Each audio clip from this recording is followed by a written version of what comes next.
Hello dear listener, কেমন আছেন সবাই? অনলাইন আইটি স্কুল চ্যানেলের পক্ষ থেকে আমি অপু আছি আপনাদের সাথে। তো ফ্রেন্ডস, আজ আমি আপনাদের সামনে ফটোশপ বেসিক কোর্সের দ্বিতীয় টিউটোরিয়াল নিয়ে হাজির হলাম। আপনারা যারা প্রথম টিউটোরিয়াল দেখেননি, এই ভিডিও ডেসক্রিপশনে নিচে প্রথম টিউটোরিয়ালের লিঙ্ক দেওয়া আছে, আপনারা দেখে নেবেন। তো বন্ধুরা, মূল পর্বে যাওয়ার আগে একটি কথা বলে নেই, আপনারা যারা ফটোশপের সব টিউটোরিয়াল সাথে সাথে পেতে চান তাহলে চ্যানেলটি অবশ্যই সাবস্ক্রাইব করে রাখবেন। তো কথা না বাড়িয়ে আমি মূল পর্বে চলে যাচ্ছি।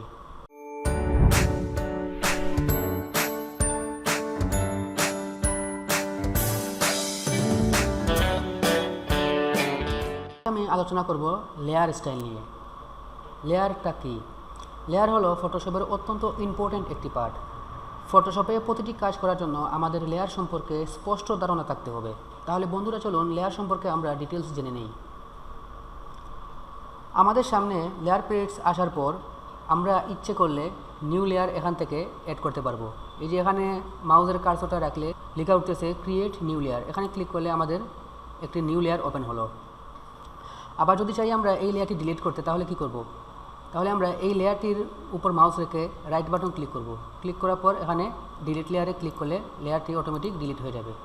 আমরা যদি চাই লেয়ারের নাম পরিবর্তন করতে, তাহলে এই লেয়ার 1 লেখাটির উপর ডাবল ক্লিক করলে আমাদের লেখার একটি অপশন আসবে। এখানে আমরা আমাদের ইচ্ছে মতো নাম পরিবর্তন করতে পারবো।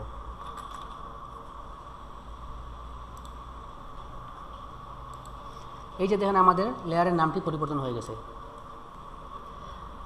আমাদের অনেক সময় একসাথে অনেকগুলো লেয়ার নিয়ে কাজ করতে হয়, তখন কাজের সুবিধার জন্য আমাদের কিছু লেয়ার হাইড করে কাজ করতে হয়। আমরা যদি লেয়ার হাইড করতে চাই, তাহলে লেয়ারের বাম পাশে এই যে চোখের চিহ্ন আছে, এখানে ক্লিক করলে লেয়ারটি অটোমেটিক হাইড হয়ে যাবে। তো আপনাদের বোঝার সুবিধার জন্য আমি আপনাদের একটি এক্সাম্পল দিয়ে দেখাচ্ছি।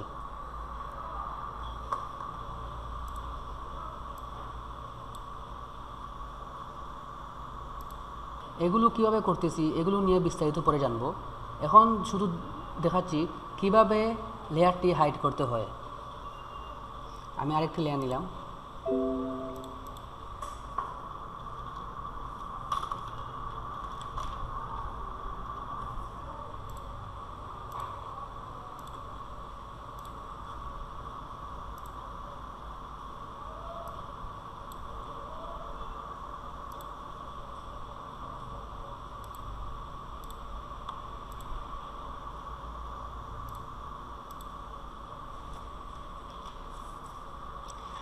এই যে এখানে আমার অলরেডি লেয়ার আছে 3টা।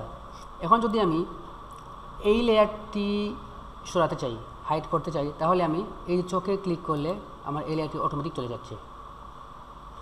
আবার যদি আমি এখানে ক্লিক করি, এই লেয়ারটিও চলে যাচ্ছে। আবার যদি এখানে ক্লিক করি, এই লেয়ারটি আবার অ্যাপিয়ার হচ্ছে। এই লেয়ারটিতে ক্লিক করলেও এই লেয়ারটিও আবার অ্যাপিয়ার হচ্ছে।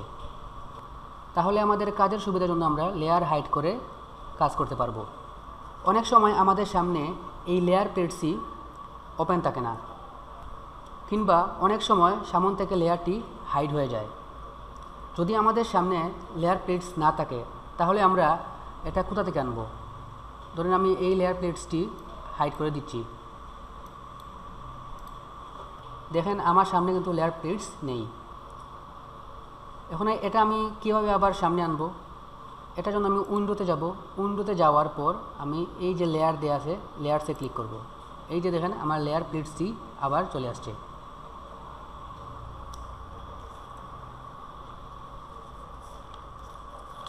এবার আমরা আলোচনা করব হিস্টোরি প্লেটস নিয়ে। হিস্টোরি প্লেটসটা কি? ফটোশপে আমরা নর্মালি একবার আন্ডু করতে পারি। আন্ডু হলো বর্তমান কাজ থেকে পিছনের কাজে ফিরে যাওয়া। এখন যদি আমাদের কাজের সুবিধার জন্য কয়েক স্টেপ পিছনে যেতে হয়, তখন আমাদের হিস্টোরি প্লেটসের সাহায্য নিতে হবে। এটিও আমরা উইন্ডো মেনু থেকে নিয়ে আসব। আমি উইন্ডোতে ক্লিক করতেছি, দেন হিস্টোরি। এই হিস্টোরিটা আমার সামনে চলে আসছে। আচ্ছা, হিস্টোরিটা ইউজ করার আগে আমি কন্ট্রোল জেড দিয়ে আবার দেখি কী হয়। এই দেখেন এক স্টেপ পিছনে গেছে। যদি আবার দেই, আবার সামনে চলে আসছে। আবার দেই, এক স্টেপ পিছনে গেছে, আবার দিলে সামনে চলে আসছে। অর্থাৎ ফটোশপে আমরা যদি কন্ট্রোল জেড দিয়ে আন্ডু করি, জাস্ট একবার আন্ডু হবে। এখন যদি চাই আমি এই টোটাল ইয়েলো কালার যে লেয়ারটি, এটা তুলে দিব, তাহলে কী করব? এই জন্য এই যে দেখেন, আমরা এখান থেকে এখানে ক্লিক করব, আবার এখানে ক্লিক করব, আবার এখানে ক্লিক করব, শেষ, লেয়ারটি উঠে গেল। আবার এটা ক্লিক করলাম, এটা ক্লিক করলাম, এই দেখো লেয়ারটি চলে গেছে। যদি আমরা আবার সামনে আসতে চাই, আবার এটা ক্লিক করব, আবার এটা ক্লিক করব, আবার এটা ক্লিক করব, আবার এটা, দেন আবার এটা। এটা হলো হিস্টোরি প্লেটসের ব্যবহার। হিস্টোরির সাহায্যে আমরা কয়েক স্টেপ পিছনে যেতে পারবো, আবার আমরা কাজের সুবিধা অনুযায়ী কয়েক স্টেপ সামনে আসতে পারবো। তো বন্ধুরা, আজ এতটুকুই। লেয়ার স্টাইল এবং হিস্টোরি প্লেটস নিয়ে আমি যতটুকু পারছি বোঝানোর চেষ্টা করছি। যদি ভিডিওটি আপনাদের কাছে বিন্দুমাত্রও ভালো লেগে থাকে তাহলে একটি লাইক দিবেন, শেয়ার করবেন, আর যদি কোথাও না বুঝেন তাহলে আমাকে কমেন্ট করে জানান। Thanks for watching.